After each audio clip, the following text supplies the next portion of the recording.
আমাদের পশ্চিমবাংলায় চারিদিকে এখন হকার উচ্ছেদ চলছে। তা এই প্রসঙ্গে আমি এর আগে কোনোদিনও কথা বলিনি। প্রথমেই বলি, এটা হকার উচ্ছেদ নয়, কারণ এনারা হকার নন। হকার কারা? যারা মাথায় করে কাঁধে করে ফেরি করেন রাস্তায়, ট্রেনে, বাসে, তারা হচ্ছে হকার। তা এরা হচ্ছেন ছোট ক্ষুদ্র ব্যবসায়ী। এরা এত বছর, প্রায় কেউ 10 বছর, কেউ 15 বছর, কেউ 20 বছর রেলের জায়গায়, সরকারি জায়গায় ব্যবসা করেছেন। তা আপনাদের আমি একটা কথা বলছি, আপনারা যারা এত বছর ব্যবসা করেছেন, তারা চাইলেই হয়তো অন্যত্র আপনাদের জন্য, মানে আপনাদের ব্যবসার জন্য একটু জায়গা করে রাখতে পারতেন।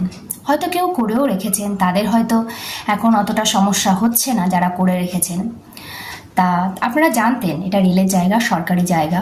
আর এই যে রেলের থেকে নোটিশ দিয়ে গেছে বা উচ্ছেদ করা হচ্ছে, এই নোটিশ কিন্তু এখন যে সরকার বদলানোর পর এসছে, এটা কিন্তু নতুন না। এই নোটিশ এর আগেও শুনেছি বলতো যে সরকার থেকে নোটিশ দিয়ে গেছে, স্টেশনে, প্ল্যাটফর্মগুলোতে রেলের থেকে নোটিশ দিয়ে গেছে। যেহেতু আগে যে সরকার ছিল তারা সেই কাজ আমাদের রাজ্যে, বাংলায় কার্যকর হতে দেয়নি। এখন সরকার বদলানোর সাথে সাথে সেটা কার্যকর হচ্ছে, তাই জন্য সবাই মিলেই বলছে যে আমরা ভুল করেছি সরকারকে এনে। একটা কথা বলছি, আমরা যারা সাধারণ মানুষ, আমরা জমি জায়গায় বাড়িঘর করে বাস করছি, আমরা কি কেউ আমাদের এতটুকু জায়গা কাউকে ছেড়ে দিই?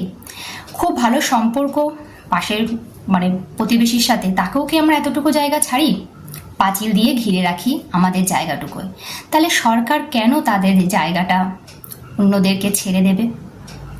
আরেকটা কথা, আমি আজকে সরকারি জায়গায় বসছি একটা দোকান নিয়ে, যেই দোকানই হোক, আমার দেখে কিন্তু আমাকে দেখে আরেকজনও বসছে, তাকে দেখে আরেকজনও বসছে। এরকম করে তো সরকারের অনেক জায়গা, প্রায় পুরো জায়গাটাই সবাই মিলে দখল করে ব্যবসা করছে। তা সরকার এগুলো কেন মানবে? আমরা যেখানে আমাদের একটু জায়গা কাউকে একচিল ছেড়ে দেব না বা ভাবিও না যে আমার জায়গা কেউ নেবে, তাহলে সরকার কেন সেটা দেবে?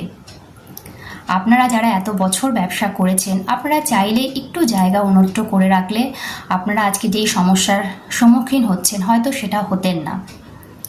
ব্যাস এতটুকুই আমার বলার ছিল। তাই অনেকেই দেখি বলছে, ফেসবুক খুললেই দেখতে পাচ্ছি সরকারকে আমরা এনেই ভুল করেছি, আমাদের গরিব মানুষদের পেটে লাথি মারছে।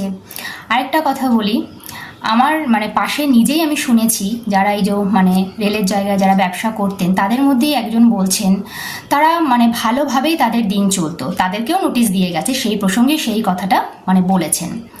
তাহলে তাদের নোটিশ যেখানে দিয়ে গেছে, তারা যেখানে নিজেরাই বলছে যে আমাদের সংসার আমরা ভালোভাবে চলেছি, ঠিক আছে, আমাদের কোনো অসুবিধা কোনোদিনও হয়নি, তাহলে অন্য অন্য এইরকম ব্যবসায়ীদেরও সেরকমই তারা ব্যবসা করেছেন যে তাদের কোনো অসুবিধা হয়নি। তাহলে তারাও চাইলে কিন্তু একটু জায়গা তাদের জন্য অন্য কোথাও করে রাখতে পারতেন, তাহলে এই সমস্যার সম্মুখীন হতে হতো না। আমার এতটুকুই বলার ছিল।